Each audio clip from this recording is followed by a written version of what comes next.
Hello friends, welcome back to my channel tax filing. दोस्तों, आज की सेशन में हम सीखेंगे कि ITR 1 फाइलिंग कैसे करते हैं।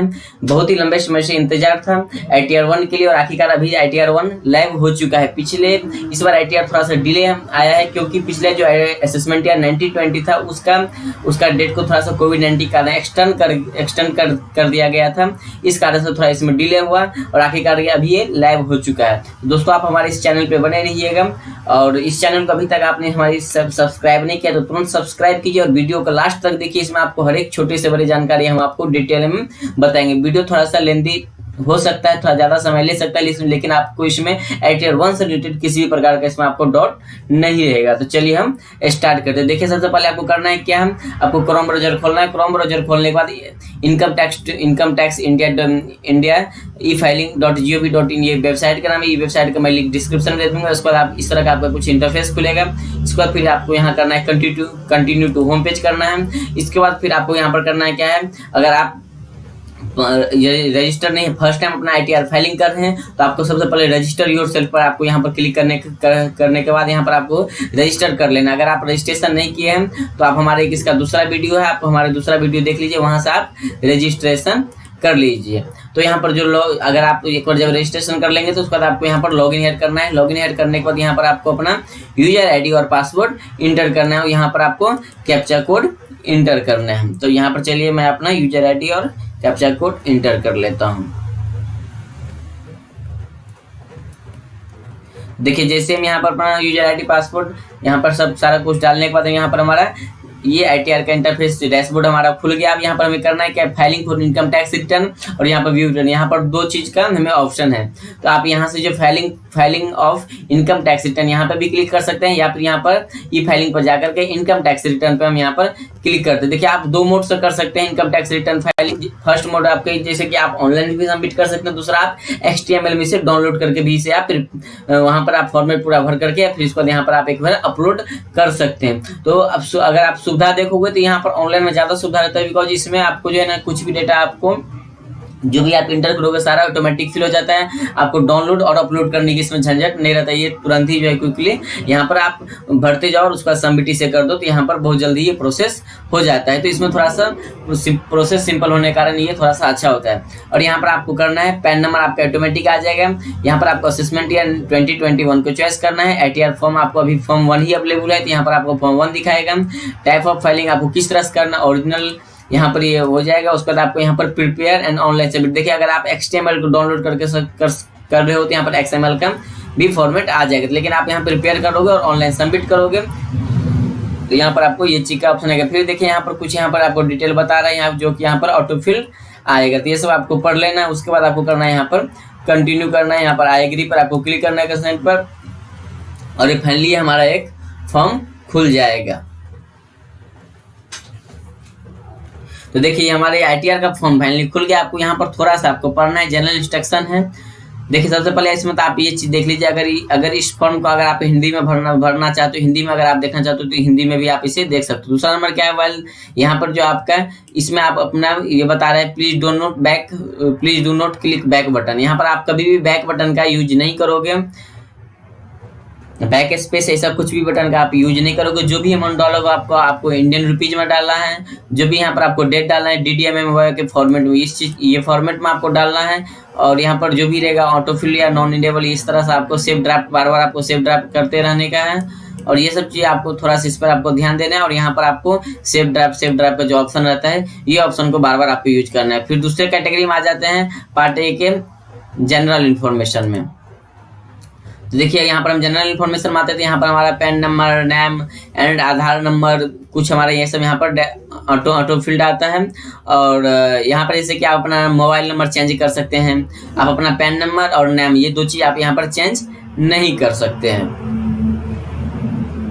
फिर नीचे आते हैं तो यहाँ पर हमें दिखाता है एम्प्लॉयमेंट नेचर। देखिए, यहाँ पर आपको ध्यान से थोड़ा भरना है एम्प्लॉयमेंट नेचर। आप कौन से employment, central government, state government, public sector, pensioner या अदर, या फिर नॉन अप्लीकेबल जिसका कि कोई भी ऐसे इनकम होता है जिनका इनकम की अदर देन, जैसे इसमें किसी भी तरह का नहीं आता, जैसे हाउस होल्ड हुआ, इसके इस तरह से कुछ छोटा मोटा इनकम होता है, पेंशन का इनकम हुआ, फैमिली इनकम हुआ, फैमिली जैसे कुछ ऐसे कुछ जहाँ ऐसे कुछ इनकम है जो कि सैलरी तो है बट वो इससे जो ये जो कैटेगरी हमारा है, इस कैटेगरी में हमें वो परस्यू नहीं कर पा रहे हैं, तो वहां पर हम क्या करेंगे, अदर इनकम को नॉन अप्लीकेबल वाले इनकम को हम चॉइस करेंगे। लेकिन यहाँ पर आप जो अगर प्राइवेट अगर कंपनी में काम करते हो तो यहाँ पर आप चॉइस करोगे अदर। उसके बाद आपको फाइल करना है, आपके पूछना है कौन सा सेक्शन में आपसे पूछा जाए आप फाइल कर रहे हो। देखिए यहाँ पर बहुत सारा सेक्शन है, 91, 90, 190 सॉरी 139, 139, 4, 5 एंड 1192। यहाँ पर ये अलग अलग सारा रिटर्न आपको कौन से रिटर्न फाइल करो। तो अभी आप जो ओरिजिनल रिटर्न फाइल कर रहे हो 139 सेक्शन 1 के तहत आप ये फाइल करो। तो यहाँ पर आपको कुछ भी छेड़खानी नहीं करना है। उसके बाद नेक्स्ट डेटा हमसे पूछ रहा है, you are filing return income tax under the सुविधा प्रोविजन द सेक्शन 139(1). ये आपसे कुछ यहाँ पर डिटेल मांग रहा है, जैसे कि आप अगर पूछ रहा है ये इनकम हमें पूछ रहा है, कुछ इस बार हमें अलग इनकम है जो कि हमें कुछ जो हमें इनकम है जो कि हमें अलग कैटेगरी में दिखाना है। किस तरह का कैटेगरी, देखिए हमें यहाँ पर देखना है। पूछ रहा है, have you deposited amount aggregate amount exceed 1 crore in 1 crore और more current account during the previous year. ये पूछ रहा है कि आपने 1 करोड़ रुपया करेंट अकाउंट में या एक या अकाउंट या 2 अकाउंट या कितने भी आपके नाम से करेंट अकाउंट है उसमें आपने 1 करोड़ रुपया जमा किए हैं प्रीवियस ईयर।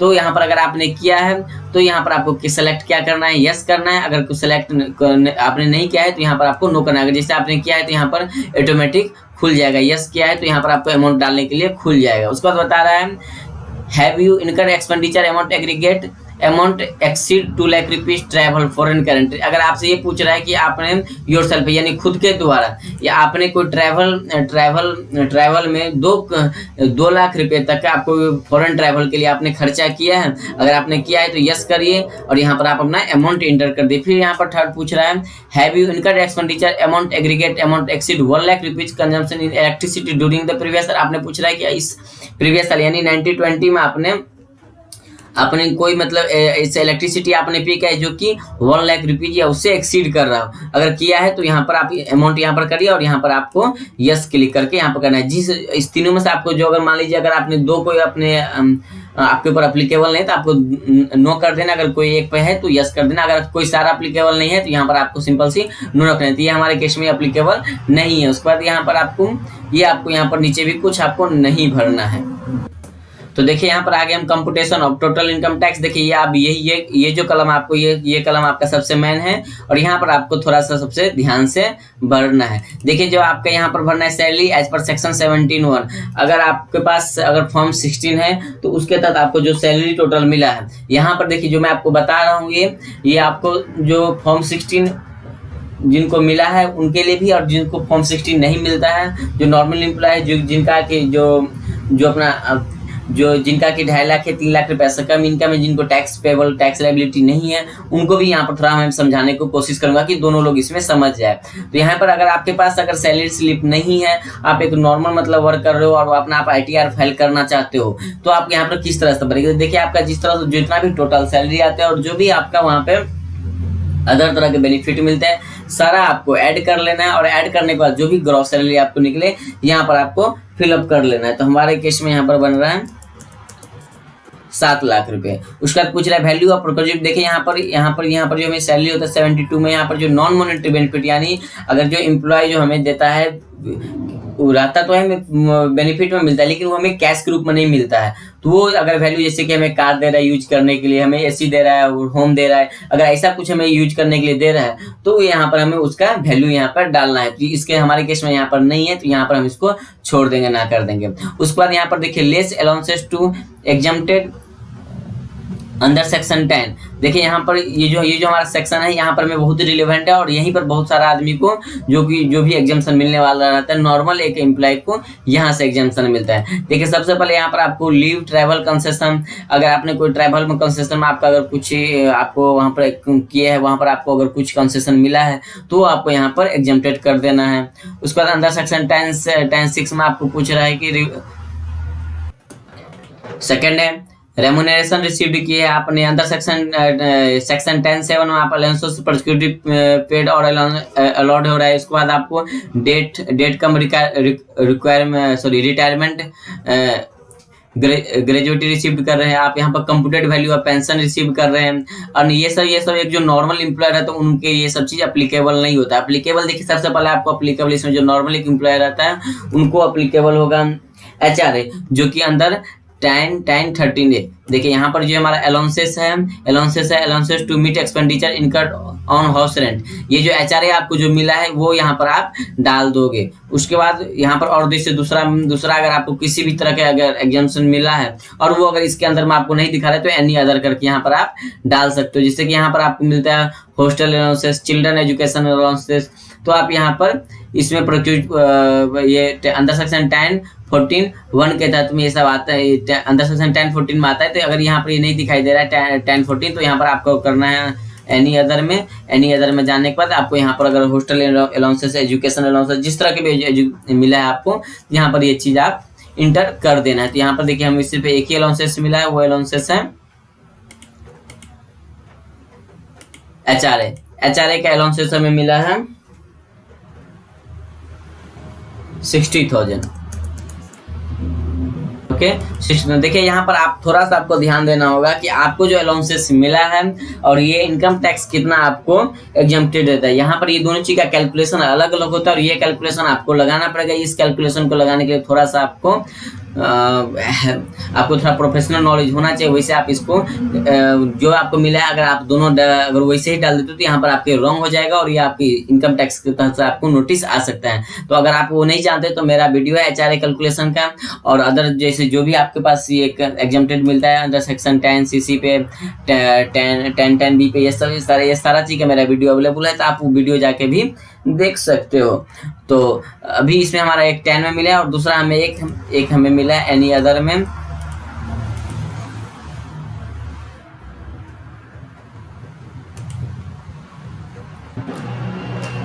तो ये हमारा है अदर और ये हमें अमाउंट मिला है 5,000 रुपये का।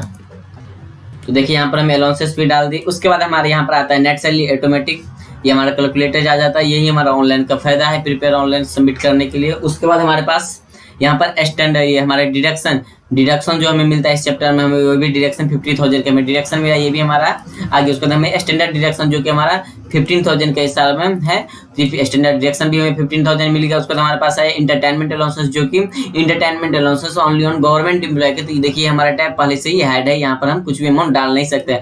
प्रोफेशनल टैक्स, अगर आपने कुछ प्रोफेशनल टैक्स पे किया, जिससे कुछ स्टेट में प्रोफेशनल टैक्स भी पे करना पड़ता है, तो अगर आपने कुछ इस साल में प्रोफेशनल टैक्स पे किया है तो यहाँ पर आप अपना अमाउंट इंटर कर सकते हैं। तो देखिए हमारे केस में कोई भी प्रोफेशनल टैक्स नहीं है तो हम उस कॉलम को भी छोड़ देंगे। उसके बाद आते हैं B2 में टाइप ऑफ हाउस प्रॉपर्टी। देखिए टाइप ऑफ हाउस प्रॉपर्टी में यहाँ पर आप सेल्फ ऑक्यूपाइड लेटआउट या deemed to be let out. Self occupied means आप खुद प्रॉपर्टी, जिस आपका जो रूम है उस रूम आपका पूरे भारत में एक ही कहीं पे रूम है और उस रूम में आप कहीं खुद रहते हो तो उसे सेल्फ ऑक्यूपाइड माना जाएगा और वहां पर आपका उस तरह के डेटा एंटर करना है। दूसरा होता है लेट आउट, जैसे कि आपके पास एक या एक से अधिक प्रॉपर्टी, तो उसके समय आप जब लेट आउट करते हो तो वहां से जो आपका रेंटल इनकम होता है तो वो हम लेट आउट में। Deem to be let out जो कि हमारे deem to be let out, जैसे आपके पास अगर एक ही प्रॉपर्टी में जैसे 50% या कुछ पार्ट में आप रहते हो, कुछ पार्ट को आप लेट आउट कर दो तो वहां पर आपको किस तरह के दिखाना है, तो ये आपका deem to be let out में आप दिखाओगे। तो यहाँ पर हमारे केस में सेल्फ ऑक्यूपाइड है तो हम यहाँ पर सेल्फ ऑक्यूपाइड में दिखा देंगे। देखिए यहाँ पर हमारे पास जीएबी जो ग्रॉस रेंट रिसीव है, हमारे पास कुछ यहाँ ये सारा का सारा कॉलम ऑटोमेटिक हाइड हो गया। अब यहाँ पर हमें सिर्फ दो ही चीज का हमें यहाँ पर ऑप्शन खुला हुआ है। देखिए फर्स्ट सबसे पहले इसमें हमें डिडक्शन क्या चीज मिलेगा, इंटरेस्ट पेबल। देखिए यहाँ पर हमें कुछ एक डिक्लेरेशन भी दिया है note, maximum loss from house property that can be set off ₹2 lakh can avail of benefit carry forward set off and losses to ITR 2। अगर आपके पूछे अगर आपने ITR ये हाउस प्रॉपर्टी में अगर आपको 2 लाख या 2 लाख से अधिक का अगर आपके पास लॉस हुआ है, किसमें, लेट आउट के सेंस में अगर आपको 2 या 2 लाख से अधिक का लॉसेस हुआ है, सॉरी 2 लाख इसमें अगर आपको लॉस हो रहा है तो आपको करना है क्या है, ITR 2 को फाइल करना है, ITR 1 आपको फाइल नहीं करना है। तो देखिए अगर आप सेल्फ ऑक्यूपाइड हो तो आप यहाँ पर आपको इंटरेस्ट का एग्जम्पशन मिल जाता है। वो कितना मिलता है, जैसे कि अगर आप अपना हाउस प्रॉपर्टी कंस्ट्रक्शन करवा रहे हो तो उसमें उस केस में आपको 2 लाख रुपए तक के मिल जाते हैं। इसमें कुछ ऐसा कंडीशन है कि आपको जो है 1 अप्रैल 2099 के बाद में आप अगर आपने बैंक से लोन लिया है और ये कंस्ट्रक्शन पीरियड 5 साल में आपने कंप्लीट कर लिया था, तो उस केस में आपको 2 लाख रुपए तक का मिल जाता है। अदरवाइज आप अगर रिन्यूएबल करवाते हो या फिर कंस्ट्रक्शन अगर ये आप क्राइटिफाई या आप ये जो इसका जो कंडीशन अगर आप इसको फुलफिल नहीं कर रहे हो, तो यहाँ पर आपको मैक्सिमम जो डिडक्शन मिलता है वो 13,000 का डिडक्शन मिलता है। जो मेरे केस में इंटरेस्ट जो इस साल मैं पे किया हूँ वो मैं पे किया हूँ 13,000 रुपया, 13,000 रुपया है। अगर यहाँ पर अगर आप 30,000 से ज़्यादा के लिखते हो या 30,000 से ज़्यादा के लिखते हो, जो कि मैंने आप 50,000 पे किया, लेकिन ओरिजिनल आपको यहाँ पर 30,000 तक का ही मिलने वाला रहेगा। और उस केस में अगर आप इस तरह का करते हो कुछ गलती, तो आपको इनकम टैक्स से नोटिस आ सकता है। इसके लिए थोड़ा सा आपको अलग अलग टाइप का जो हमारे यूट्यूब पर जो वीडियो अवेलेबल है, थोड़ा आपको वीडियो देखना पड़ेगा कि इंटरेस्ट का हम किस तरह से बेनिफिट ले सकते हो हाउस रेंट अलाउंसेस में। देखिए यहाँ पर और अब हम आगे टैब 3 में जो कि B3 है, यहाँ पर हमें income from other sources, income from other sources यहाँ पर आपको दिखाना बहुत जरूरी है। इंटरेस्ट फ्रॉम सेविंग अकाउंट से अगर आपको कुछ भी अगर पैसा आया है तो ये आपको यहाँ पर दिखाना है, जो कि हमारे केस में 1,000 रुपीज। उसके बाद अगर आपको कोई और दूसरा है interest from fix deposit, interest from income from tax refund जो आपको उस पर अगर आपको कुछ इंटरेस्ट मिला होगा, फैमिली पेंशन यानी एनी अदर आपको किसी तरह से आपको अगर कुछ भी यहाँ पर मिला है, तो ये भी आपको यहाँ पर दिखाना जरूरी है। तो यहाँ पर हमारा दूसरा केस भी हमारे ऊपर अप्लीकेबल है, इनकम इंटरेस्ट फ्रॉम एफडी से हमें कितना रुपया मिला है, तो एफडी से हमें मिला है टोटल 1,280 रुपया। तो ये भी अमाउंट यहाँ पर हमने डाल दिया। तो उसका deduction under section 57 in case of family pension, अगर आपके पास कुछ फैमिली पेंशन का डिडक्शन है तो यहाँ पर आपको यहाँ पर वो भी डालना है। देखिए यहाँ पर आपको बार बार सेव ओके करने के लिए बोल रहा है, तो यहाँ पर आप बार बार इसको सेव करते जाए, नहीं तो आपका डाटा लॉस्ट हो सकता है। तो देखिए यहाँ पर अब हम B4 में गए, यहाँ पर हमारा कोई भी यहाँ पर फैमिली पेंशन हमारा नहीं है। अब हम आ गए यहाँ पर पार्ट C में। देखिए जो कि ये जो हमारा है बहुत ही इंपॉर्टेंट है डिडक्शन के लिए, और यही से सारा हमारा खेल बिगड़ेगा या बनेगा। तो आप थोड़ा यहाँ पर आपको ध्यान से देखना है और ध्यान से आपको यहाँ पर समझना है। बाकी आप ये जितना देख रहे हो ये आपके ऊपर अप्लीकेबल नहीं होगा, इतना आपके ऊपर मैक्सिमम 1 या 2 या 3 अप्लीकेबल है, उससे ज़्यादा कुछ ऐसा अप्लीकेबल नहीं है। फॉर्म बहुत छोटा है, थोड़ा समझाने में ये बड़ा हो सकता है। तो चलिए देखते हैं आगे क्या है। पार्ट C में क्या है, deduction and taxable of total income relief instruction of refer instruction for deduction limit as per income tax act. देखिए यहाँ पर क्या है, यहाँ पर बता रहा है कि deposit investment deposit payment between 1/4/2020 to 6/36/2020 बता रहा है कि अगर आप 1/4/2020 से 1/6/2030 जो कोवी का जो रिलीफ हमें दिया गया था, उस बीच में अगर आपने कोई इन्वेस्टमेंट डिपॉजिट इस तरह का कुछ आपने किया है, तो यहाँ पर आपको यस करना है, वेदर आपको नो करना है। तो देखिए सबसे पहले हमें क्या है कि हम कितना किए हैं और कितना नहीं किए, ये सारा हमें समझना पड़ेगा। और इसी से रिलेटेड हमारा 2 जो टैब है वो नया टैब जुड़ गया है, शेड्यूल DI, शेड्यूल DD और शेड्यूल ATG। ये जो हमारा 3 ये जो हमारा 2 है यहाँ पर, ये ATG और ATG ये तो हमारा पहले से रहता था, लेकिन ATD और ATD ये 2 हमारा नया जुड़ गया है, तो इसको हम यहाँ पर भी समझेंगे। तो देखिए यहाँ पर जो अभी हम करने का क्या, सबसे पहले LIC ATC में देखिए आपको यहाँ पर क्या बोल रहा है, ATC के अंदर में LIC insurance premium, contribution provident fund, subscription to certain equity shares, इस तरह का आपने कोई अगर इन्वेस्टमेंट किया है तो यहाँ पर आपको ये चीज दिखाना है। थोड़ा इसको मैं आपको ATC को मैं आपको थोड़ा सा अच्छी तरह समझा देता हूँ, यहाँ पर पूरा का पूरा डेफिनेशन कवर नहीं है। तो देखिए यहाँ पर वैसे तो बहुत लोग कंफ्यूजन हो जाते हैं कि ATC के अंदर में कितना चाहिए। यहाँ पर तो बहुत कम ही चीज़ दिया है, LIC दिया है, डिफरेंट एन्युटी, कंट्रीब्यूशन तो प्रोविडेंट, ये 3-4 चीज़ें, लेकिन यहाँ पर 3-4 यहाँ पर आपको 10 से 12 चीज़ में अगर आपने इन्वेस्टमेंट किया है तो यहाँ पर आपको डिडक्शन मिल जाता है। सबसे पहले क्या होता है LIC में, अगर आपने LIC में किया है तो आपको डिडक्शन मिलेगा, कितना मिलेगा वो मैं आपको बाद में बताता हूँ। LIC में किया तो भी आपको डिडक्शन मिल जाएगा। उसके बाद आपने अगर कोई ट्यूशन फी पे किया है मैक्सिमम 2 चिल्ड्रन तक, तो जो आपको इससे पहले जो आपको वहाँ पर अंदर सेक्शन 10-14 में जो मिलता है वो तो आपको मिलेगा ही मिलेगा, आपको यहाँ पर अलग से भी थोड़ा मिल जाएगा डिडक्शन, तो यहाँ पर आपको ये भी मिल सकता है। उसके बाद amount contribution in tax saving fund, अगर आप टैक्स सेविंग फंड में आपने कुछ ऐसा डिपॉजिट किया तो भी यहाँ पर आपको उसका बेनिफिट मिल जाएगा। नाबार्ड में किया है तो भी मिल जाएगा, UTI में किया है तो भी मिल जाएगा आपको यहाँ पर।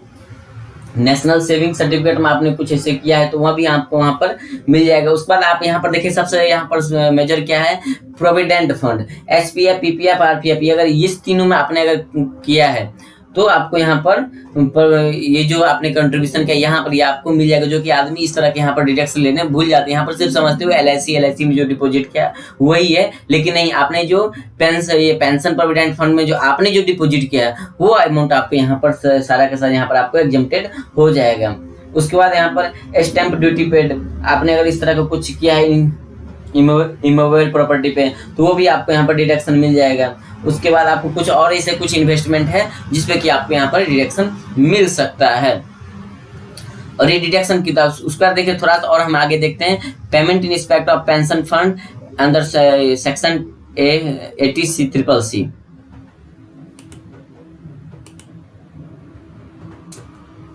देखिए 80CCC का जो हमें डिडक्शन है वो में एक एलआईसी की तरह ही है। अगर कोई हम एन्युटी प्लान लिए हैं कुछ कोई अदर इन्वेस्टमेंट कंपनी में तो वहां पर भी हमें 1,50,000 के मैक्सिमम डिडक्शन हमें मिल सकते हैं। उसके बाद हमारे पास है 80CCD।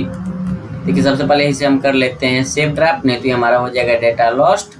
उसके बाद चलिए समझते हैं हम तो कहाँ हम पहुंचे थे, 80CCD1 में। 80CCD में हमें पास क्या होता है, सेंट्रल गवर्नमेंट या फिर अदर एम्प्लॉय में अगर हम कुछ यहाँ पर इन्वेस्टमेंट करते हैं लाइक अटल पेंशन योजना, न्यू पेंशन स्कीम के तहत जो हमें करते हैं तो यहाँ पर हमें भी 1,15,000 तक हमें एग्जम्पशन मिल जाता है। अब 80DD1 में क्या होता है कि यहाँ पर थोड़ा सा कैलकुलेशन है और इसमें हम कुछ अलग तरह से 80DD1 और 80DD2 आप दोनों तरह समझो। यहाँ पर पेंशन स्कीम ही दोनों है, यहाँ पर सेंट्रल गवर्नमेंट और एम्प्लॉय यहाँ पर दोनों करता है, गवर्नमेंट भी करता है, एम्प्लॉय भी करता है और एम्प्लॉयर भी करते हैं। वहाँ पर थोड़ा सा इसको हम अच्छे समझते हैं।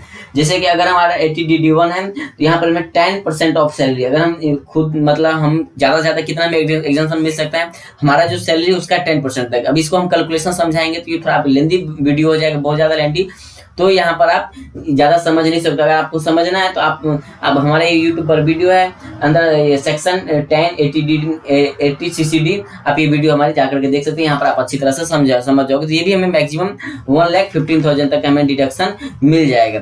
लेकिन देखिए आप हर एक में आपको 1,15,000 का डिडक्शन नहीं मिलेगा। ये जो आप कुछ 4-5 आप यहाँ पर डिडक्शन देख रहे हो 80C से लेकर के और 80CCD2 तक, ये सारा मिलाकर सिर्फ आपको 1,15,000 तक का ही डिडक्शन मिलेगा। सारा में आपको 1,15,000 का डिडक्शन नहीं मिलेगा। तो ये चीज़ आप अच्छे से ध्यान करके रखो। आप यहाँ पर जो भरोगे तो इसमें आप पेंशन, मैं आपको पहले बता दूँ, पेंशन में जो आप पे किए हो वो भी डाल सकते हो। यहाँ पर आपको अगर पीएफ से में पैसा आप पे किए हो, अपना जो सैलरी से वो भी आप यहाँ पर डालना है आपको। तो यहाँ पर जो हमारा सारा का सारा अमाउंट है वो अमाउंट हम यहाँ पर हम डाल लेते हैं अपना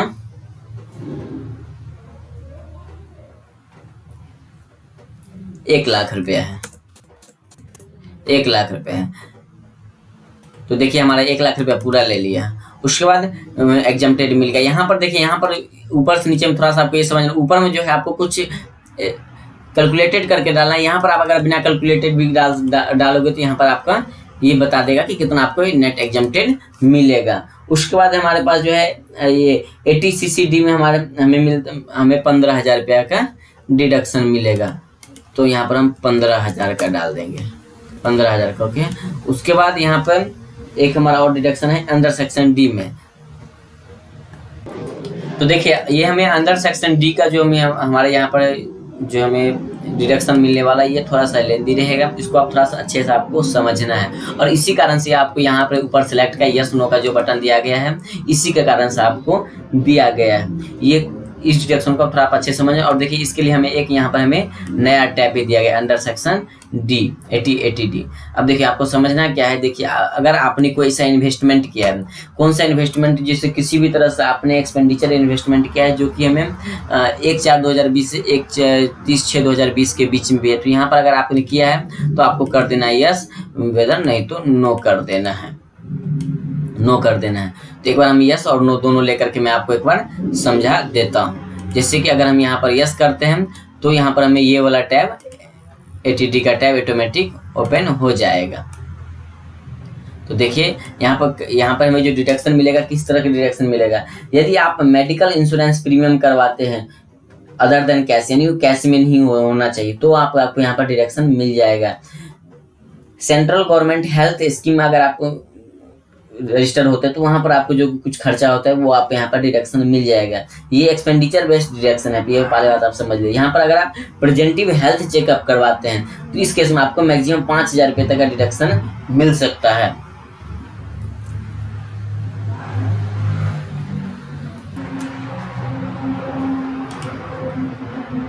आप यहाँ कर दीजिए सेव ड्राफ्ट और देखिए आ जाते हैं यहाँ पर। देखिए यहाँ जो हमारे पास एटीडी का जो मैक्सिमम डिडक्शन रहेगा वो डिडक्शन हमें रहेगा हमारे पास 25,000। अगर हम इसमें अगर हम कुछ एक्सपेंसेस अगर सीनियर सिटीजन अगर या हम टैक्स पेयर सीनियर सिटीजन हैं तो उस केस में हमारे पास 15,000 तक का डिडक्शन मिल जाएगा। तो यहाँ पर हमें मैक्सिमम रहेगा 25,000। 25,000 ज़्यादा यहाँ पर हम अगर डालते हैं तो हमारे हो जाते हैं सिस्टम कैलकुलेट से वहाँ पर हमें टैक्स पे करना पड़ेगा। तो देखिए यहाँ पर हमारा जो 80G का डिडक्शन है वो हमारा 80G का जो हमारा एक्सपेंडिचर है वो हमारा है टोटल 12,000 रुपये।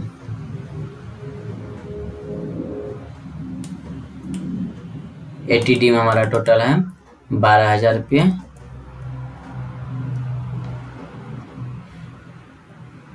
तो जो कि आपको यहाँ पर आना है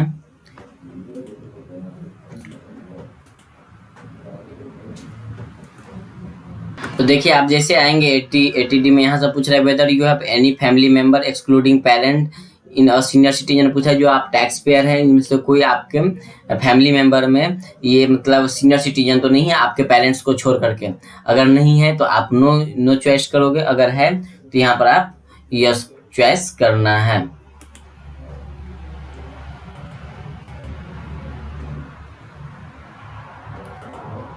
यहाँ करना है आपको नो चॉइस। देखिए यहाँ पर आपको जो भी यहाँ पर एग्जाम्पशन मिलने वाला रहेगा वो ऑटोमेटिक यहाँ पर खुल जाएगा। उसका देखिए यहाँ पर हेल्थ इंश्योरेंस में आपको कि आप अगर कुछ हेल्थ इंश्योरेंस में एक्सपेंसेस किया है तो यहाँ पर आपको अमाउंट डालना है। उसके बाद प्रिवेंटिव हेल्थ चेकअप अगर आपने कुछ ऐसा खर्चा किया तो यहाँ पर आपको डालना है। तो यहाँ पर हमारा जो टोटल हेल्थ इंश्योरेंस है वो हमारा टोटल है 12,000 रुपये का। तो यहाँ पर मैंने डाल दिया। प्रिवेंटिव हेल्थ चेकअप यानी आप अगर कुछ ऐसे प्री हेल्थ चेकअप आपने कुछ खर्चा किया तो यहाँ पर आपको डाल देना है। अगर आपके पेरेंट्स सीनियर सिटीजन है अगर उनमें आपने कुछ ऐसे एक्सपेंसेस किया है तो वो अमाउंट आपको डाल देना है, जो कि हमारे केस में यहाँ पर अप्लीकेबल नहीं है। तो चलिए हम डेटा को सेव ड्राफ्ट कर लेते हैं। आप देखिए आप यहाँ पर अगर जाएंगे तो 80D जो है ऑटोमेटिक आपको यहाँ पर आपको जो एग्जाम्पशन रहेगा वो आपको यहाँ पर फाइल मिलेगा। यहाँ पर आप कुछ भी डालेंगे देखिए ऑटोमेटिक यहाँ पर हमारा डेटा इंसर्ट कर ली है। उसके बाद यहाँ पर आ जाते हैं अगला है maintain including the medical treatment of dependent on your person and disability. अगर आपके घर में कोई अगर डिसेबल है या आप खुद है सेल्फ है या फिर अगर आपके ऊपर में कोई जैसे आपका चिल्ड्रन हो सकता है, आपका पेरेंट्स हो सकता है, अगर कोई ऐसा डिपेंडेंट पर्सन है तो यहाँ पर आप उनका जो एक्सपेंसेस किया आप यहाँ पर उनको डाल देंगे। तो यहाँ पर जो यहाँ पर डिसेबिलिटी होता है अगर वो 80% से ज़्यादा होता है तो 75, तो 80% से कम होता है तो 75,000 डिडक्शन मिल जाते हैं हमें। और अगर 80% से ज़्यादा है तो हमें 1,25,000 का डिडक्शन मिल जाएगा। तो यहाँ पर ये भी हमारे पास नहीं होगा। अब यहाँ पर जो भी इससे पूछा है बहुत ही कम ही नॉर्मल आदमी के ऊपर अप्लीकेबल है। तो चलिए तो भी मैं आपको एक बार सारा का सारा एक्सप्लेन कर देता हूँ। Interest on loan taken higher education, यदि आपके फैमिली में यदि आप खुद पढ़ाई के लिए आप अपने स्पाउस के या अपने बच्चे को पढ़ाई के लिए एजुकेशन लोन लिए हैं तो ये आपको यहाँ पर एजुकेशन लोन का डिडक्शन आपको जो इंटरेस्ट जो पे कर रहे हैं तो मैक्सिमम आपको 2 लाख रुपीज़ तक आपको यहाँ पर डिडक्शन मिल जाएगा। Interest loan taker for residential house property, अगर आपने हाउस प्रॉपर्टी के लिए लोन और उस पर आप कोई इंटरेस्ट पे कर रहे हैं तो यहाँ पर आपको डिडक्शन मिल जाएगा। इंटरेस्ट ऑन लोन टेकन और सर्टेन हाउस प्रॉपर्टी, यहाँ पर आपने कुछ इस तरह का हाउस प्रॉपर्टी के लिए तो भी यहाँ पर आप यहाँ डिडक्शन क्लेम कर सकते हैं। Deduction inspect of purchase of electric vehicle, आपने इलेक्ट्रिक देखिए इसी साल हमारे जो रोड मंत्री है जो नितिन गडकरी है उन्होंने ये ट्रांसपोर्टेशन मंत्री उन्होंने हमें यहाँ पर उन्होंने इस साल इलेक्ट्रिक व्हीकल के लिए प्रमोट किया था और उसमें बताया गया था कि अगर आप इलेक्ट्रिक व्हीकल परचेज करेंगे तो इसमें आपको हैवी टैक्स बेनिफिट मिलेगा। तो अगर उस तरह का आपने कुछ परचेज किया है तो यहाँ पर आप टैक्स का बेनिफिट ले सकते हैं। Donation certain fund in charitable institution, अगर आपने कुछ ऐसा किया है तो ये भी आप यहाँ से डिडक्शन ले सकते हैं। रेंट पेड किया है तो उसका डिडक्शन आप यहाँ से ले सकते हैं। डोनेशन फॉर पॉलिटिकल पार्टी को तो सब सारा ये डोनेशन में कंडीशन लगा हुआ है, कौन से कंडीशन में आपको डिडक्शन मिलेगा, कौन से कंडीशन में आपको डिडक्शन नहीं मिलेगा। ये सारा अगर आप अच्छी तरह से समझना चाहते हो तो सारा सेक्शन वाइज मेरा छोटा छोटा शॉर्ट वीडियो 5 से 8 या 10 मिनट तक हमारा वीडियो है, जो कि सारा यूट्यूब पे हमें अवेलेबल है। और सारा का सारा इस डिडक्शन का आप अगर एक बार अच्छे से आप समझ लोगे तो इसमें आपको भरने में परेशानी नहीं होगी। तो यहाँ पर आप टोटल डिडक्शन यहाँ पर हमें मिल गया कितना हमें करना है। उसके बाद यहाँ पर हमें आ जाता है agriculture income exceed 5000 other ITR applicable. अगर आपके पास अगर एग्रीकल्चर इनकम 5000 से ज़्यादा हो रहा है तो आपको वहाँ पर क्या करना है, दूसरा ITR फाइल करना है।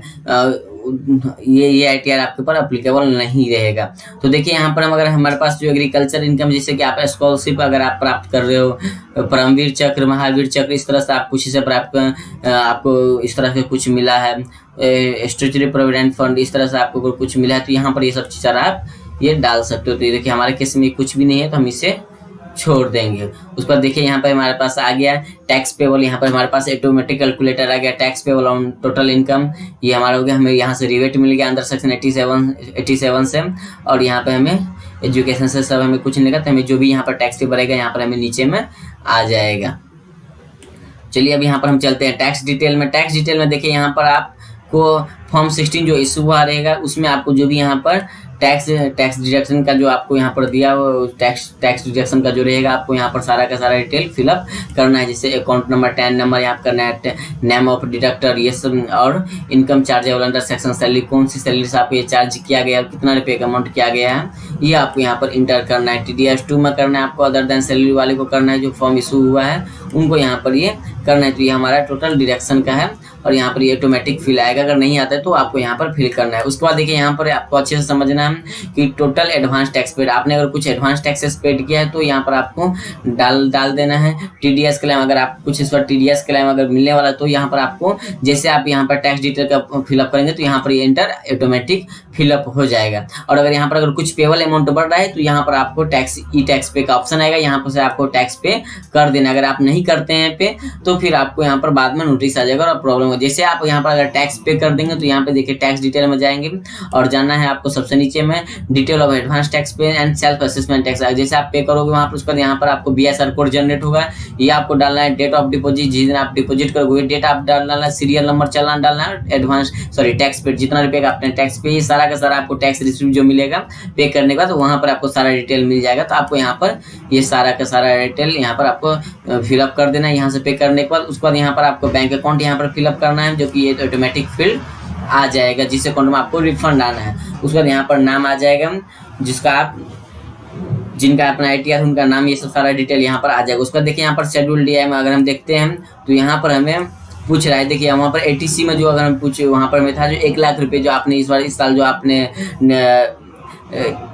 LIC समय जो पे किया है, क्या ये 1/4/2020 से 30/6/2020 के बीच में भी ऐसा कोई इसमें इंक्लूडिंग है? अगर इंक्लूडिंग सपोज मान लेते 80,000 रुपये हमने 31 मार्च तक किया और 30/6 के बीच में मैंने 20,000 रुपये पे किया, तो यहाँ पर हम 20,000 रुपया कर देंगे, यानी ऑटोमेटिक वेपर गेट हो जाएगा कि 80,000 रुपये इसमें इस असेसमेंट का है और 20,000 रुपये इस असेसमेंट का है, तो यहाँ पर ऑटोमेटिक ये सब वेपर गेट हो जाएगा। तो इस तरह से अगर आपने ओल्ड और न्यू 30/4 के बाद अगर आपने 1/4 से लेकर के 30/6 के बीच अगर आपने कोई किया है तो सर आपको ये कलम में आपको इंटर कर देना है, इसमें से अब ऑटोमेटिक माइनस हो जाएगा। तो ATD आपका भरा गया। सेक्शन ATD में आपको मैं पहले ही बता दिया हूँ कि इसमें आपको किस तरह से इनकम डालना है।